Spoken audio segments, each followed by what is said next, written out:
In case you haven't noticed, moviegoers can't stop freaking out over Spider-Man No Way Home. It's been a while since the movie's release, yet it continues to dominate the pop culture conversation. Fans have heaped praise on its laundry list of cameos and incredible fan service. But even without those moments, the film apparently stands on its own as one of the best MCU films, cementing itself as many people's favorite movie of 2021. And there's one specific scene in No Way Home that has left many people salivating for more. Tom Holland's third standalone movie as Spider-Man serves as a launching point for many of Marvel's Phase 4 plans. For one, it sets up the multiverse shenanigans that will take place in Doctor Strange and the Multiverse of Madness, while the movie also introduces an MCU version of the fan-favorite character Matt Murdock. With one eye on the future then, many fans have been singling out one story arc that they'd love to see revisited. Towards the end of No Way Home, there's a moment between all three of its Spider-Men, in which they discuss all the traumatic things that they've been through over the years.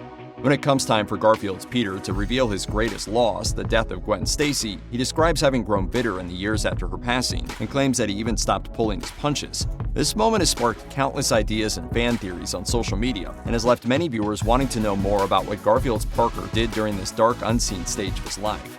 In a Reddit discussion about No Way Home, one user wrote, "Does anyone else want to see a follow-up on Andrew's Spider-Man after he said he got bitter and stopped pulling his punches?"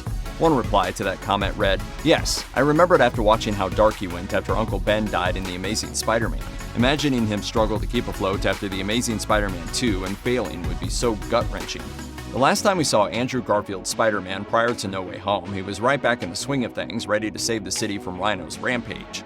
You want me to come down there so you can kill me? Yes! I'll be right there. There's no place like home.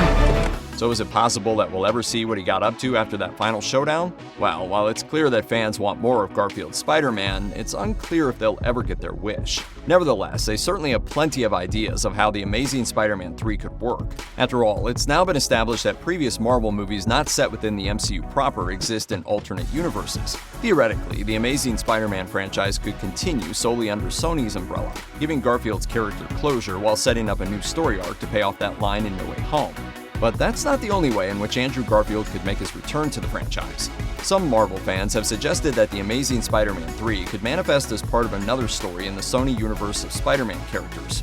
On a separate Reddit thread, one user posits, "They need Tom Hardy's Venom squaring up against someone, don't they? They should just do a Venom vs. Spidey movie with Garfield and then maybe a team-up between the two." It would definitely scratch some itches fans have to see Venom and Spidey go toe-to-toe on the big screen once again, and it doesn't necessarily close any doors for the symbiote to wreak havoc in the MCU either.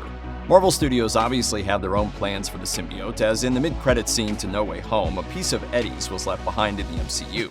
If Kevin Feige and company want to do their own thing with the symbiote, there are plenty of other options to choose from to keep their story distinct from Sony's. As one Redditor suggests, "I think that's a good idea, and then the symbiote and the MCU can do something different. Agent Venom, Venom Scorpion, something original, etc." And as Marvel fans know all too well at this point, anything is possible in the multiverse. Check out one of our newest videos right here. Plus, even more Looper videos about your favorite movies are coming soon. Subscribe to our YouTube channel and hit the bell so you don't miss a single one.